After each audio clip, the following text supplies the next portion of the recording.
Yo, what's up, everybody? Welcome to the MuseRoom. What's happening? What's happening, Bonita? How are you? Watching from Winston-Salem. What up, Bonita? How are you? Happy Wednesday. Hope you're having a great day. What up, Jason Sanchez? How you feel? How you feel? Good to see ya. Tyrone Sterling. What's up, Tyrone from Arizona? I like your profile pic, man. What's up? What's up? Clean brother, Tyrone. And we got the same color. Yeah, I'm on pink too in your profile picture. What's going on? What up, Tevin? What's up, Tevin Green? Oh, you chilling. I like your poster profile pictures. Yeah, now I'm like calling out and examining your profile pictures. This is kind of fun. What up, Mr. Green? Maureen Sullivan. Maureen, where's your profile picture at, my friend? Let me see your face. Let me see your face. How you doing, Maureen? What's up, Bonnie Lace? Bonnie Lace, you have a name for Hollywood. Bonnie Lace. Happy Wednesday to you too, my friend. And where's your profile pic? I'm calling everybody out. I need to see profile pics. Next Wednesday, everybody needs to upload a profile pic so I can see faces. So we have to put like a face to a name.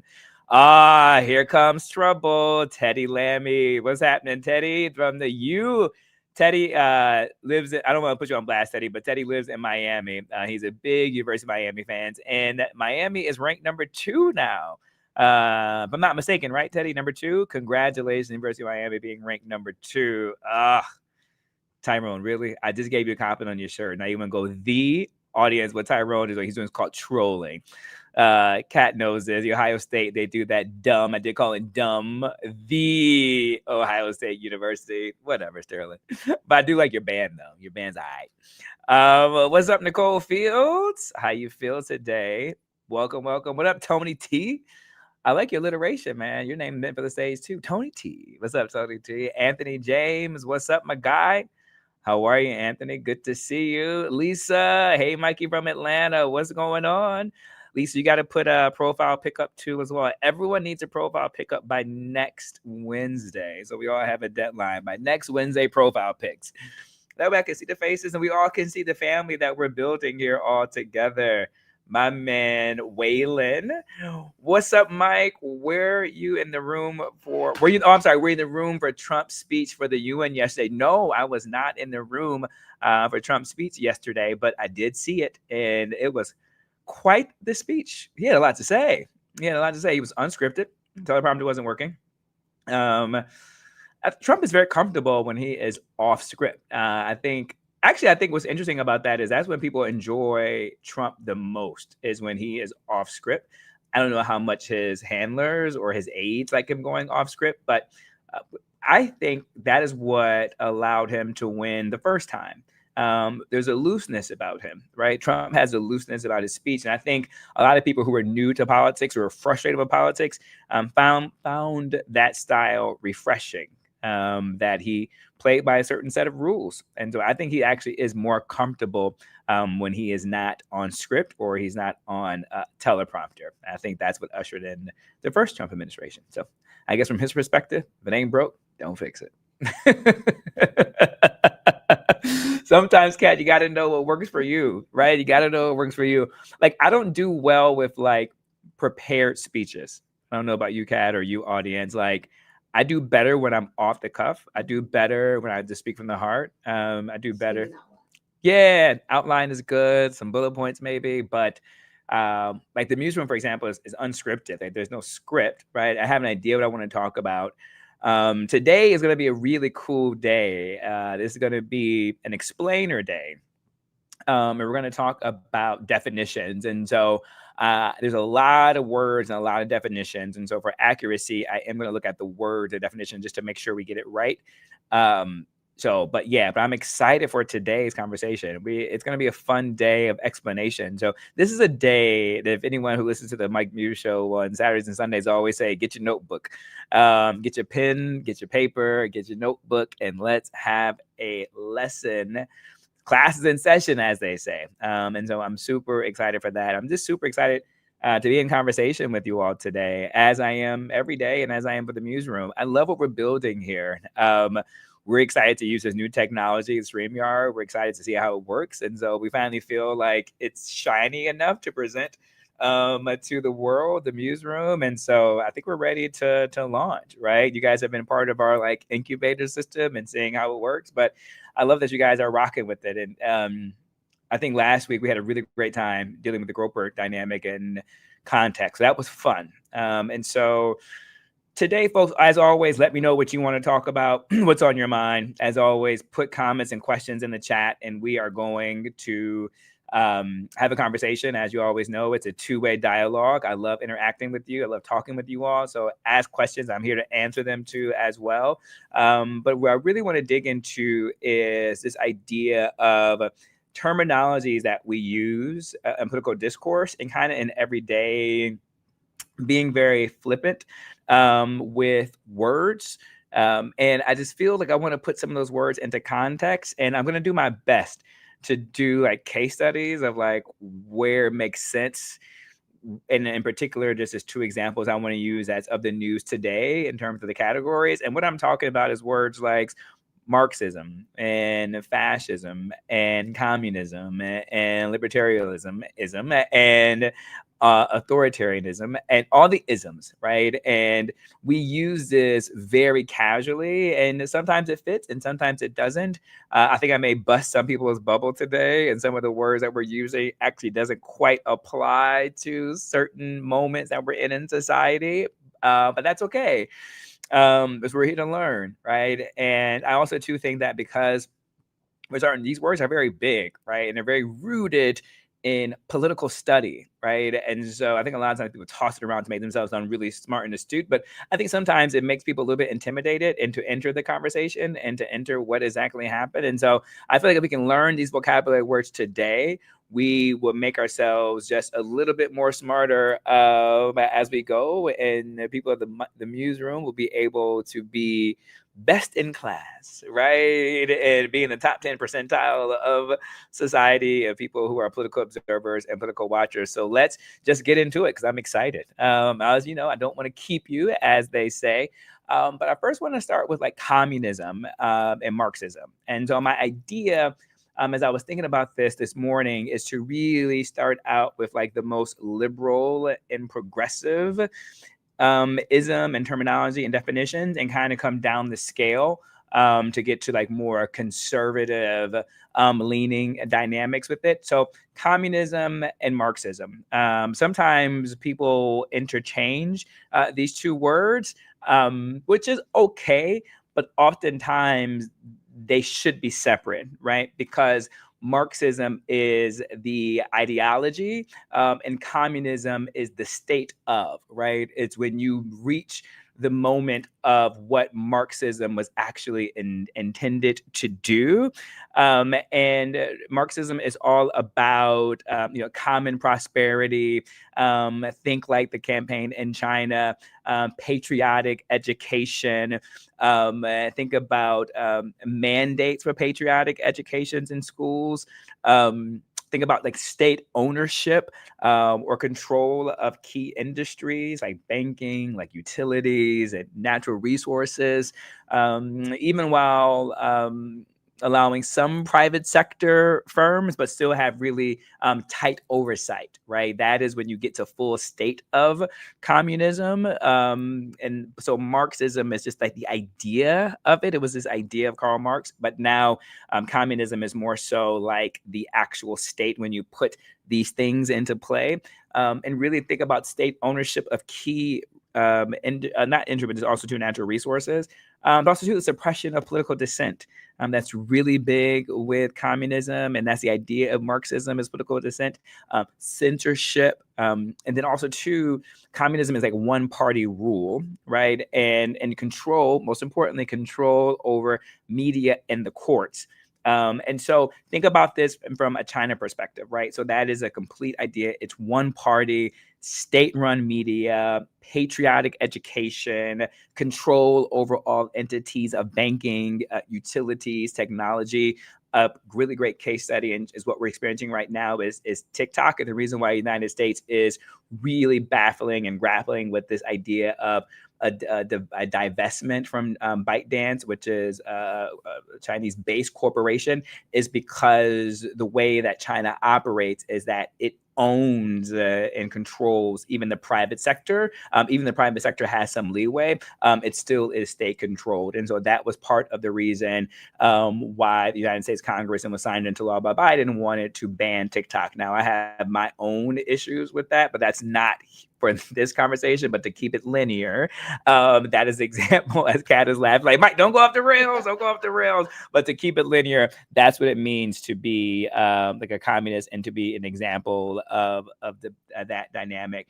If we're looking at it from the United States, it's kind of keeping it the tech conversation going. If you think about the debates in the US over regulating big tech, when you think about all the antitrust and the anti-privacy trust, platform liability, think like Section 230, all the things I've been talking about in terms of Google antitrust laws, this is kind of what it means. Like, should government be regulating these big tech companies? That's not communism or Marxism. It's the debate when you get to that level is the idea of Marxism. I mean, ideology is like, how should government control corporations, in particular tech companies, right? You kind of see it where President Trump has taken the golden share, or the idea of having 10% investment in like NVIDIA, and also within Intel. So you're kind of leaning into that realm, but not there yet. But it's kind of wanted to give you the idea of it all. Socialists think about welfare, right? Like a welfare nations, right? Like social nations where you get like free healthcare, free education, like free tuition.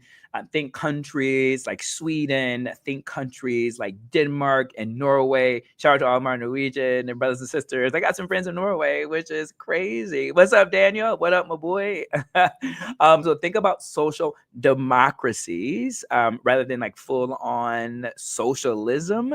But again, strong welfare states, universal health care, free to low cost college tuition, generous parental leaves, great vacation time, strong unemployment benefits, but high progressive taxation, a little bit of wealth distribution, public housing programs, and government regulation or ownership of key utilities and transportation and energy. Like, for example, we have here Con Ed, which is private, where if you look at socialism, some of these countries could partly own some of these public utilities or own it outright.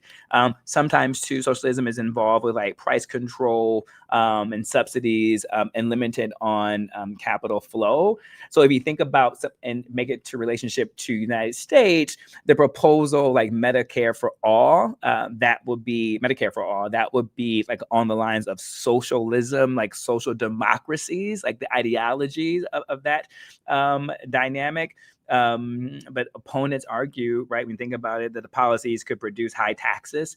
And what does that look like? So that's kind of always that debate here is when you look at program perspective of certain policies could be viewed as socialism or like social democracies. And really, so think like safety nets. Now, another favorite word that I think is used very casually here in the United States, in particular slang, is anarchism. Anarchist, or you're an anarchist, or those people are anarchist. A lot of times you will think that it's more about the libertarian left. I'm going to break down libertarian too as well, but sometimes also too like associated on the left or the way extreme progressive side. For them, they believe in no large modern state, right? So like divest from it all, divest from systems, divest from organizations, divest from government. Just divest from it all, right? Not so much annihilism, but annihilism, I'm not going to talk about that today, but that's like definitions 201, but for now 101. I don't want to get into annihilism yet, but like anarchists, but they believe in abolition or minimal state institutions, believe in minimal to no policing, prisons, taxation should be replaced by voluntary associations. So they have a different realm of thinking. There is no formal like country that is like a anarchist country per se, but these are kind of some of the points of what it means to be an anarchist and anarchism. And so that is something I find really interesting when they talk about like anarchist, right? So sometimes when you think about hear proposals like to defund things, radically reform policing, that is coming from like this anarchist perspective. As I'm giving you these case examples, I am not saying things are the actual definition, but pulling from, right? And I think that's what's interesting. We make these definitions and nuance of it. So America isn't all of these things, but there are proposals being bantered around where you can pull from what generally would that be if this was like a completely different state. And so then you get to liberalism. Right. So liberalism are countries like United Kingdom, United States, many European democracies. For liberalism, I'm going to use as a former past president. When I get to conservatism, I'll use President Trump. But like for liberalism, think like President Biden, if you will, when it comes to liberalism, they believe in protections of civil liberties, freedom of speech, freedom of press, freedom of assembly of religion, rule of law, independent judiciary, market economy with regulations, antitrust, environment, regulations, consumer protection. You can see where I'm going with conservatism. They're completely opposite of that. They believe in welfare safety. So think some of the things like from like socialist democracies, like minimum wage, public services, but totally not any ownership, freedom of election, separation of powers, right? Transparency, the checks and balances. So that's more so like liberalism, if you will. If you think about some of the current policies, is affordable health care, Obamacare, the Dodd-Frank financial regulations, the EPA rules, right? So those are the things when it comes to like liberalism and what that forms. Then you can have the debates over campaign finance reform, voting rights, protection, antitrust enforcement, all that good stuff. All right, cool. Now we get into populism. All right, are you guys understanding it so far? You're getting it, following along. All right, having some fun. I'm gonna do a little check-in with you. I know this is a completely different way to do political news and political coverage, but look, we're here. If y'all can rock what we did last week, I'm like, oh, y'all can handle this. And plus, I like to teach, right? And so I look at the work that I do as more like education and teaching. So I'm really happy and stoked to be doing this, FYI. So in my dream when I retire, whatever that means, it really just means that I want to sit in a large lecture room, have a cup of coffee, have a tweed blazer with the suede patches, and then pontificate on the meaning of life. Like for me, that would be like my ideal job. Oh, awesome. Okay, great. I love it. I love it. Let's go. Let's rock. So now we're on to populism. Yo, populism is such an interesting phrase that everyone has been talking about lately, in particular, let's say the last 8 years. I can't think you guys can see where I'm going with that one. It can lean left. It can also lean right. Populism, right-leaning populists are like, think about Hungary, like Orban, right? Is a like right-leaning like populist.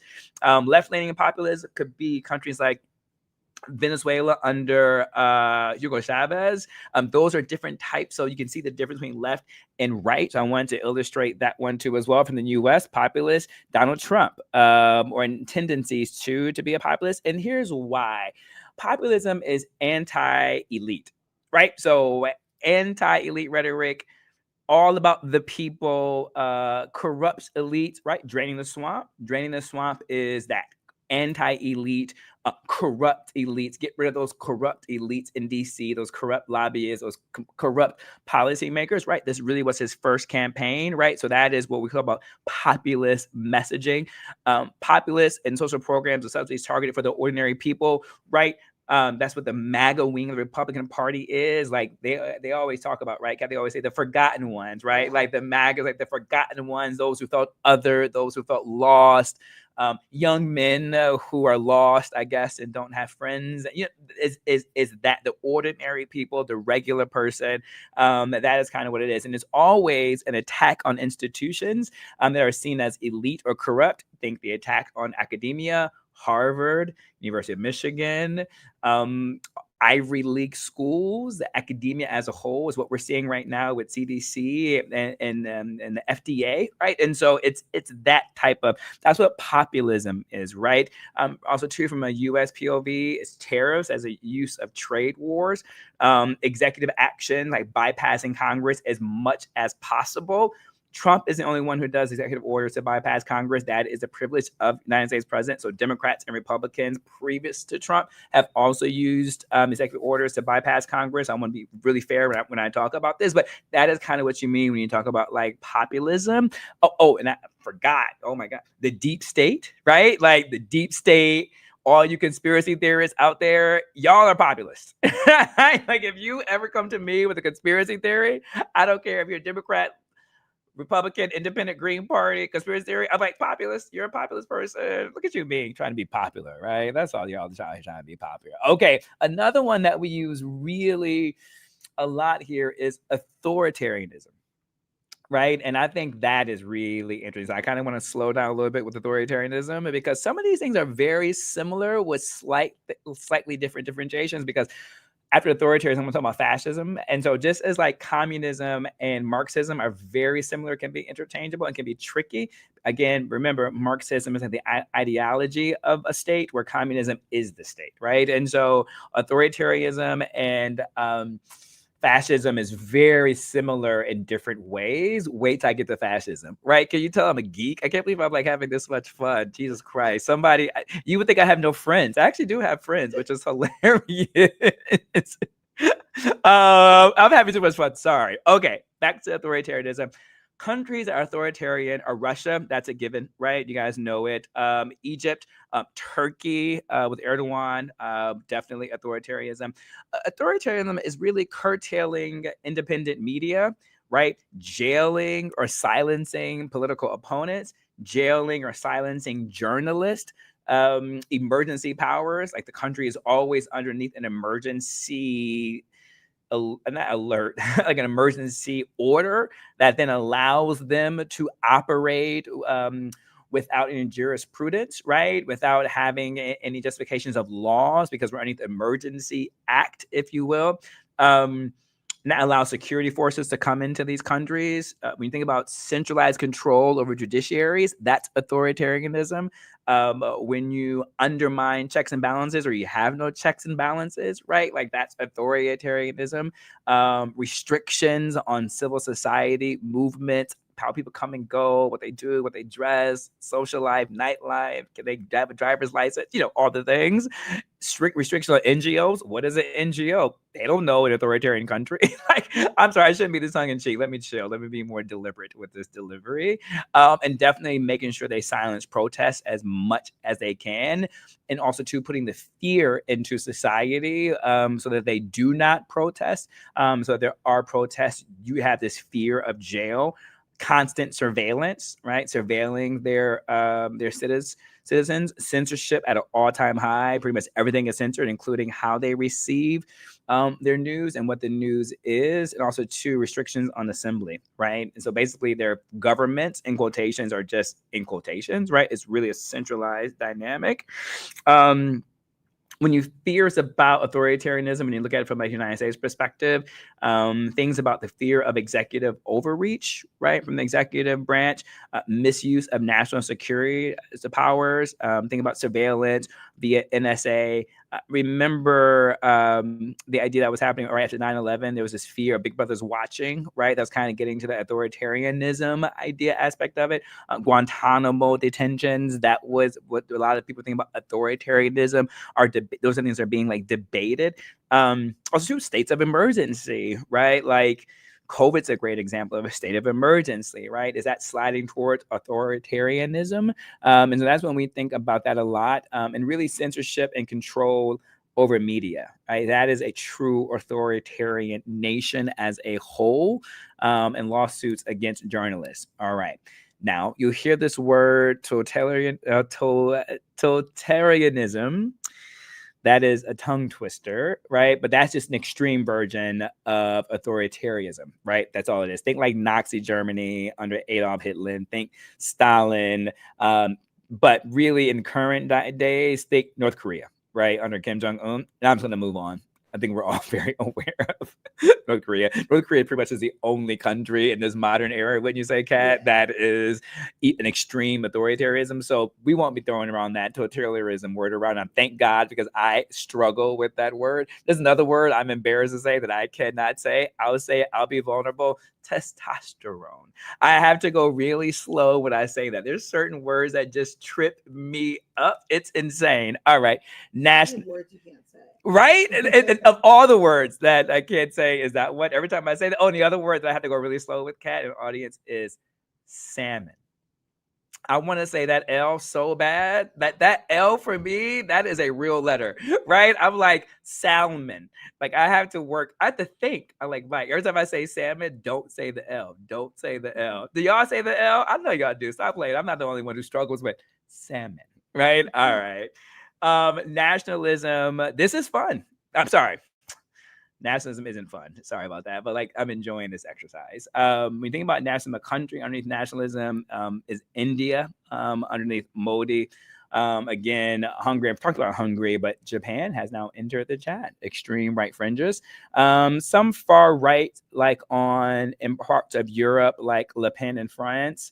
Like the alternative version of Germany, like that's kind of when you get into nationalism. It's immigration, think immigration restrictions, ethnic. Now we're getting into those terms, ethnic or religious policies, really favoring native populations, right? See where I'm going with that one? Laws promoting national culture, language, symbols, and the execution, or the, excuse me, not the execution, correct, exclusion of minorities, protections in trade or industry favoring nationality, right? Strict border control, nationalist education curriculum, loyalty test, and tighter regiments of security. When you think about nationalism and from the U.S. perspective, think about the debates over immigration limits, border walls, America First. Those are nationalist ideologies and things. Policies pushing for English only laws, like signs should only be in English. There should be no translation. Bans on certain religious dress. You see where I'm going? Like in public, or restrict dual nationalities can be seen as like nationalism. Critiques on globalization, right? Why are we helping those other countries? We should only be helping us. That's a form of nationalism. And emphasizing sovereignty. All right, conservatism. Conservatism and liberalism is what I talked about earlier, but think just opposite sides, right? So United States, think Ronald Reagan, think Donald Trump. Think Poland in some parts, in some type of United Kingdom, depends upon their Conservative Party leadership. They emphasize law and order, right? Crime and punishment, stricter immigration enforcement, reducing regulatory burdens. Conservatism generally tends to have less regulation on industries. Conservatism really favor tax cuts, especially like on the business community and high earners, the top 1%ers, really focusing on defense spending, very much pro-military and a strong military posture. It's almost a liberalism favors more of diplomacy, where conservatism favors more military and soft diplomacy versus hard diplomacy. Like that's kind of where that comes in. Support for traditional family values, religious institutions, very skeptic of like radical change. So yeah, that's kind of what I think about it. So think like Republicans are proposals for tax cuts, deregulation rollback. So when the Republicans come in, you start hearing the word deregulations. When Democrats come in, you start hearing more regulations. So Republicans enter deregulations, Democrats enter more regulations, right? So it's kind of like oftentimes like the seesaw battle. And I mean by resistance to social change, I'm thinking about like gender, trans, thinking like race, culture, right? Anti-DEI, affirmative action, think about that. Fascism, got to it. Here we go. Fascism. Fascism, when you think about historically, it's under Italy, underneath Mussolini. Historically, think about Germany with like Adolf Hitler. And then think about some of the scholars arguing like few modern regimes kind of they flirt with this fascism traits. So fascism is like a single party rule, right? Suppression of dissent, secret police, right? These are the theories of fascism, right? Underneath Mussolini, censorship, mass mobilizations, like behind the leaders, right? Think like intense nationalism. I mean, when I say intense nationalism, intense militarism, glorification of war, expansionism, increasing territory, right? And then you have corporatism, right? Like the state mediates between business and labor. I'm gonna read that line again. The state mediates between business and labor, and government in a controlled structure rather than free capitalism or full state control, right? Is this anything sounding somewhat kind of similar? There's lots of propaganda, youth indoctrination, control of education, glorification of leaders, and myth of national destiny, right? So for those of you who are Christian and read the Bible, like idolatry, right? Like worshiping things and people as gods or deities, right? Racist or xenophobic policies, emphasis on purity, hierarchy, others, right, as internal enemies.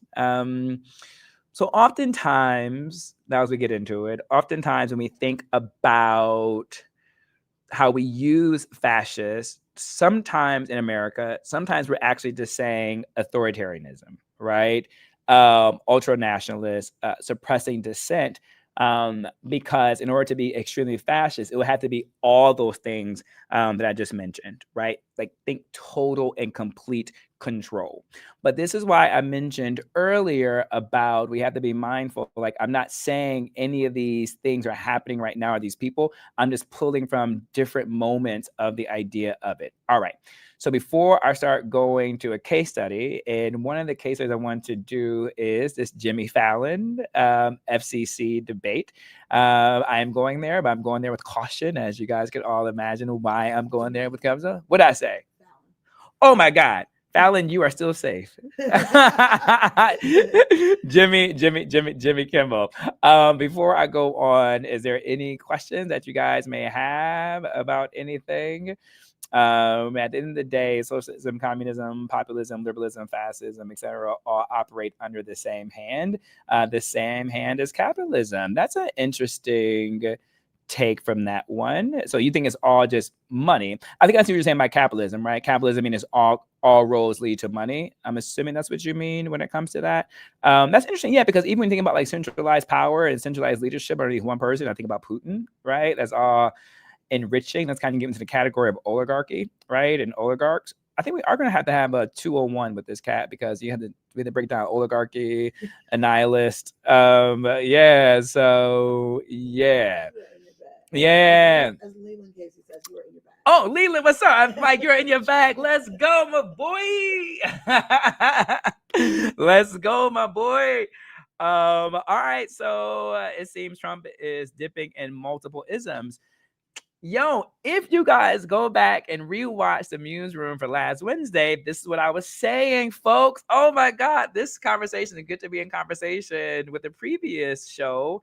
I got hit up Franklin Sermons. Hit up Franklin Sermons at the Perez Art Museum. He's the head of the Perez Art Museum. Let him know we need an art gallery exhibit on the MuseRoom, right? Because this is art now at this point.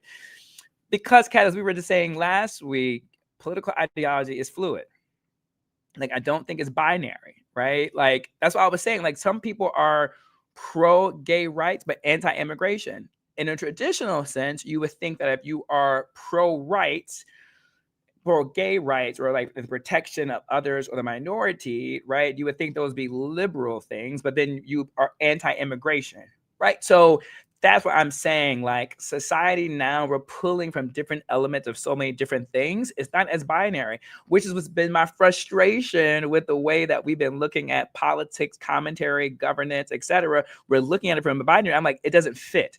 Like sometimes these conversations feel so dated to me because we're looking at it from a binary perspective. And this is why I get excited talking about it. And it's not because these terms are good or bad. I'm not making, well, some of them, fascism is, right? So, but I guess I'm excited for the idea of study. That's it. I'm excited for the idea of study and for us to all together, the MuseRoom, bring all of us along so that we can help America. and we can educate America, right? So now you guys are all teachers assistants, graduate student instructors now. When you go to your brunches and your dinners, like y'all part of the class right now.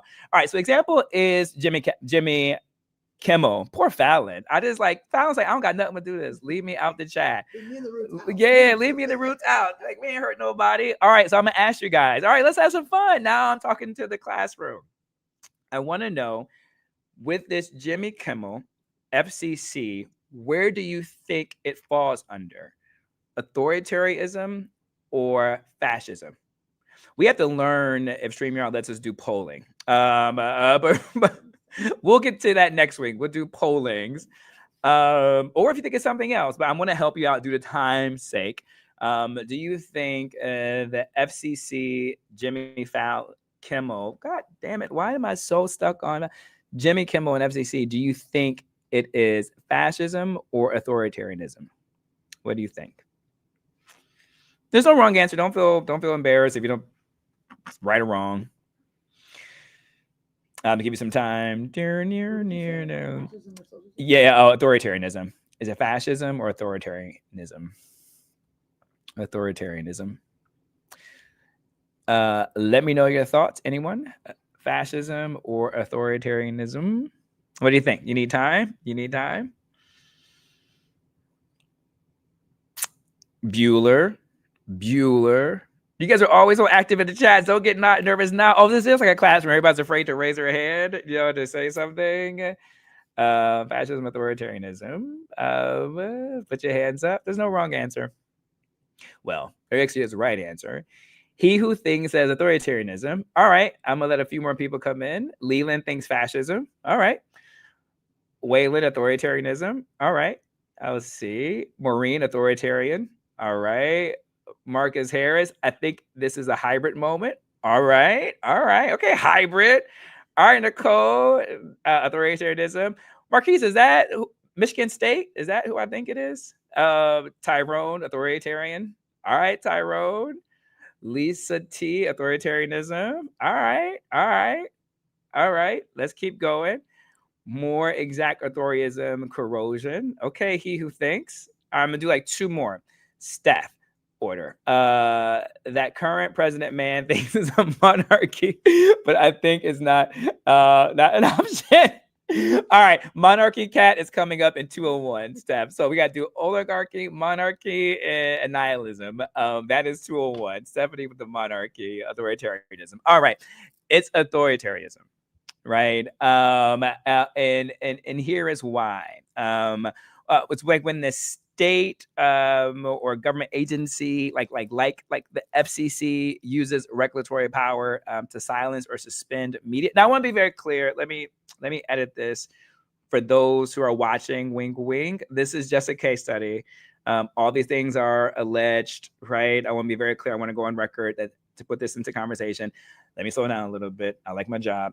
FCC Chairman Brendan Carr went to United Nations Concordia Summit, and he said that he did not force the affiliates to remove Jimmy Kimmel from their late night programming. He clarified and said what he intended was that Americans have a way to essentially protest content that they're seeing on their stations, and they can do that through a form that the FCC has for them to take up this issue that then the FCC would then address. And so what he was saying was that his words in that moment were taken out of context. So I want to make sure I bring that into the conversation here now, but this is just an easy example to use. So with this example I'm using now, think everything is alleged. Now that you know everyone's positioning, we know what Jimmy Kimmel said yesterday on his monologue, and we know what he talked, and we know that the statement from ABC and Disney and what they had to say. This is just to critique it. And where it's coming from is that, and really what's got birthed out of, I was entering the ABC building, and there was someone who came by, a bystander across the street, and he called me a fascist. And so I'm like, we don't actually really understand the terminologies of it. And I wasn't offended, right? I was just like, this kind of was the spark of this conversation today, is like understanding what the terms are. So again, this is why I think I covered my job. Shout out to all my agents out there who are watching. I think the contract is authoritarianism is when the state or government or agency, like the FCC, the regulatory power to silence or suspend media for political or moral reasons. That is authoritarian traits, like limiting dissent, narrowing space, like for free expression, and concentrating power over information, right? So this is why it's authoritarianism, and why it's not fascism, right? Because if it was fascism, it would be total censorship, right? It's about ideology, right? And so what that would mean would be that they will require like these comedians or individuals who have shows for them to dictate what the government wants them to do, right? And the propaganda that they will want them to do. So it's about total ideology, and it's about glorification of a nation or a race, a rejection of outsiders. It's about dictatorial figure embodying national destiny. It's about militarism. So none of this, when you look at the Jimmy Kimmel situation, is fascism, right? So fascism is just a complete dynamic of that. Authoritarianism is censorship. And so that is why it is that. Everybody tracking with that one? Because the last example, also just so you know, I'm done with the definitions until we do 201. So there's no more definition, just so we're clear. I want to bring us up to speed on where we are with today's syllabus. So we're done with words and vocabulary. We just did the case study with Jimmy Kimmel and the FCC and where that will fall under, right? Because everyone is using these words, right? And I'm going to use one more with the Tylenol and autism before... and then I'm going to talk about like sports, you know me. Any other questions that you guys may have? Any comments? Any of those things? This is why I don't use these words loosely. See, Leland, that's a really good point. I mean, it's really much about that, and why we have to be careful with our words and with our word choice, and kind of where we land with that one. Marcus Johnson, new fan from Nashville. I love your show. So informative and rich in perspective. Oh, what's up, Marcus? I appreciate that one. Marcus Harris, though, I'm still looking for Marcus Harris too at the same time. Are you the one from Michigan State? Oh, what's up, Noob? This is my fraternity brother. And my sans. So those who know Greek lingo. But that is my sans. What's up, my boy? It's good to see you, man. I was just talking with Armand recently. Too much information for this right now, but just FYI. I love y'all. These are the noobs from Michigan State, D-Pi. What's up, noobs? All right, good to be with y'all. All right, so last case study that I am going to be. Do you see how my smile? You actually saw a vein pop out, man. That makes my day, man. We go way, way back. We knew each other for so long. It's good, so good to see people. All right, shit. Where was I at now? Oh, Tylenol. I know you guys have seen what's happening right now with the Tylenol situation. Before I talk about Tylenol in the case, and let me know, do you think where do you think Tylenol falls underneath the Tylenol vaccines? If you're not up to date and up to speed, just really quickly, President Trump and Secretary Kennedy were discussing ties that Tylenol is linked to autism. I just want to lean in. If you heard me on Sway in the Morning this morning, you heard me talk about some of the challenges with that statement, is that what's missing is causation. Causation is missing from that because there isn't enough data or science out there, research that has determined that taking Tylenol is the cause of autism. There is studies out there that there is a link, but there's so many underlying factors that come to why individuals can get autism due to genetics, due to environment, and due to other underlying conditions. And so mothers may have taken Tylenol in order to help with other ailments, but there is no direct causation, but a link. So I'm just going to leave it there. Don't want to go too much in detail about that, but that is where we are. So to bring both sides into it, President Trump and Secretary Kennedy, so the belief that Tylenol is linked to autism, medical society and doctors and researchers, their position is that there is not enough mounting evidence that shows causation. So just to put both sides into it, and where we are. All right. So with that being said, by way of President Trump and Secretary Kennedy coming and using the megaphone that is the federal government to discuss this, where would that fall under?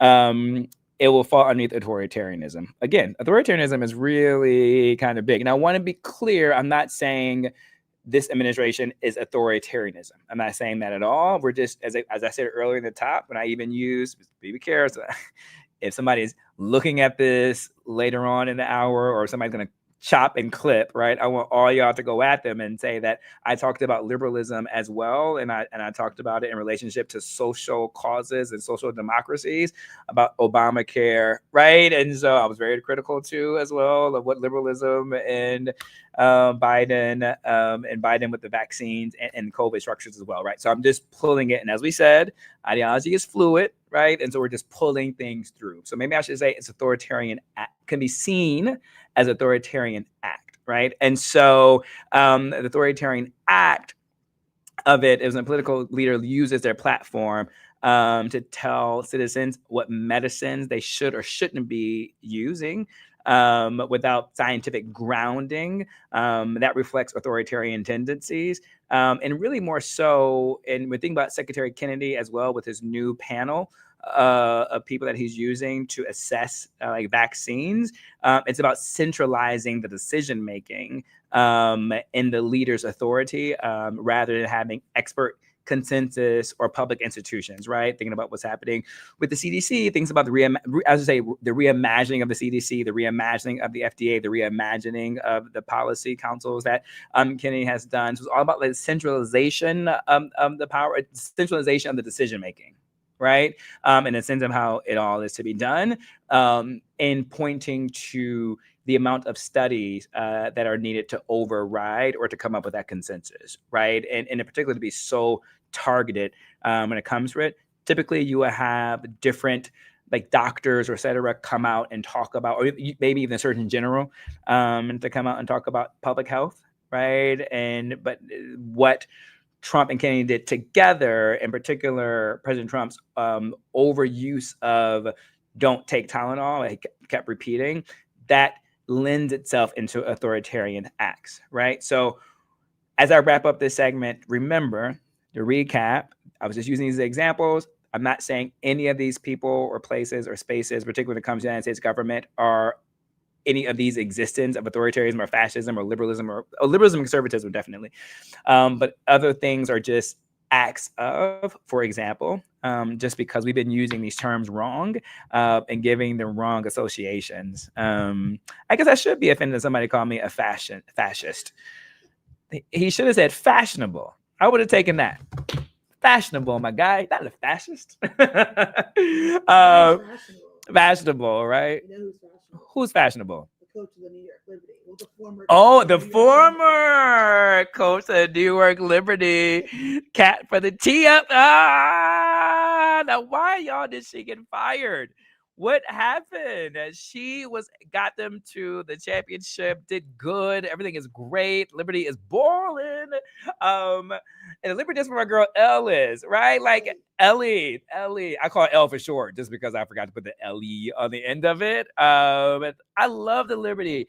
I don't understand why she got fired. They got to the playoffs. Like, why would you fire them? This wonderful human being who has done so well, in particular in a time, I was just saying, as a time when the sport is growing and they're part of the growth of the sport. Kat goes to not every, but so many WNBA games. We're big supporters here of the WNBA. And it is really troubling to think about. I think I'm more troubled by that than me being called a fascist, which is hilarious. Yo, how is it that she can get fired? And I guess the question we want to talk about in the limited time that we have, because I never want to keep you long. This is like a little lunch break, a little 1 hour hit and quit kind of dynamic. But we really want to talk about like what is the expectations and demands, right? Do we think that, and this is a good commentary for everybody to engage in, do we think the pressure to win is so on the forefront that we lose the idea of development and that we're willing to forego what happened previously? Are we not willing to ebb and flow? Are we not willing to take wins and losses? But it's baffling because there was a winning season last year and they got to the playoffs. And so it wasn't like they were doing anything bad. Do you think it's because consumers and the fans are like, i.e. general managers now, and everyone has something to say on social media? And so as a result, they are influencing what the general managers are actually doing on the court? Now, this is a fun question. Is that populism, folks? Is that authoritarianism? Is that Marxism, communism? Waylon says expectations of teams are out of control. I totally agree with you. It is out of control. It wouldn't be fascism yet. We're not in authoritarianism realm because no censorship. Maybe populism. I think we're leaning towards populism. Elements of it, like anti-loss. Only winners on this team, right? If we're not a champion, I'm anti-losers. Losers suck, and that's why you're getting fired. I want to bring in my guy Russell Wilson. He officially has been benched. I feel some kind of way about that, folks. I honestly do. What's up with that? And I actually don't think it's Russell's fault. I think it's part of the coaching's fault too, as well. I think not this Sunday, but the previous Sunday, and Cat's a big football person. I think that he showed incredible best passing game of his life. Best, if you didn't hear it, Cat says best passing game of his life. He showed us that he can throw deep. He still has his arm. He still has the accuracy. He still has a deep ball throw. I think when you get mental in your head, you know, the way the coaches are playing games as your manager by flirting with the idea of bringing your backup who you drafted first round to come in to play behind you. That's in your head. Also, too, the offensive line wasn't protecting him enough too as well. Like he kept getting sacked. I mean, you get sacked because the offensive line isn't doing enough to block because the Kansas City was so strong with their defense, right? So I definitely don't think that is his fault. The Giants have always sucked. I said it. No takebacks. Fly Eagles fly. What's up, Jalen Hurts? What's up, Jordan Love? What's up, Jaden from Washington Commanders? That's my guy. And Green Bay Packers. Big fan. So what's your thoughts on that? Oh, the anti-loss act. Jason Jones for the joke. Right, Jason? I think we can make that about populism. Right? He played the Cowboys though. Yeah. That's very, very, very true. All right. So listen, folks. What a fun time we have had today. It was a lot to take in. Definitely get this on the rewind. Make some flashcards and think about it. And so now when you see different policies come up and different ways that you're thinking about things, let's think about word association, right? And think about what it is that we could be doing. As well as when we do a Muse movement, I should think about things that we should be thinking about and how we can support and think about ways to really think about healthcare. And I want to give you guys resources and where to go. Always, it's going to be on this YouTube page and a profile. So go back to this to get the links. I'm going to send you links to the Pediatric Association. I'm going to send you links to the World Health Organization, the Mayo Clinic and Medline. These are all the different places you can go if you have questions about any of the medical things that's being tossed around right now, and if you don't know what to do, and really to read these to equip you when you do consult with your physician. So I want to put a disclaimer. Anything I said today, do not take it as medical advice. Always make sure you go and you consult with your physician. So I think I've done enough to satisfy the lawyers. So we did fun today. I love y'all, man. This was so much fun. Karen Reed, what's up, doctor? Speaking of a doctor in the house, Dr. Karen Reed. Always good to see you. I know I should have said the last name, but she's been Reed to me since my day one. Isn't that, we got to talk about that too one day. Like when you have friends from like so long and they get married, like. I still have friends on my phone that it's their maiden name. It's their maiden name. I had to apologize to one of my female friends from back in the day's husband. I was like, I'm so sorry. I keep calling Brandy Murphy B. Merv instead of Brandon McMillian. And I had to apologize to Brian. Karen, you know Brandy and Brian. And Brandy's a whole ass judge, like in the state of Michigan. I think she's on the Supreme Court or something. Brandy's doing something really dope. I think she's on the federal court. I don't know. Sorry, Brandy. But like they calling her B. Merv because we always call her B. Merv, right? So anyways, I know I'm not alone when it comes to that one. But anyways, y'all, I love y'all. So much fun. I can't wait to tune in next Wednesday for the MuseRoom. We're going to do much more deep dives, maybe do a vocabulary 201 because we got monarchy, oligarchy, we got all the archies, all the nihilism, and then somebody's going to be benched again, and some coach is going to be fired. So it's fine. Someone's getting fired this game. Someone's getting fired. Kat, when is Black Monday? Is that after Christmas? Oh, that's after Thanksgiving. After Thanksgiving. Yeah. So Black Monday is coming up. So stay tuned. Yeah. Is it Black Friday? No. Friday and Cyber Monday. No, when the coaches get fired. Oh, that's Black Monday. That's usually I think it's after Christmas. Yeah. Anyway, more to come. I love y'all, man. As you guys know, I do my geeky thing that I'm ending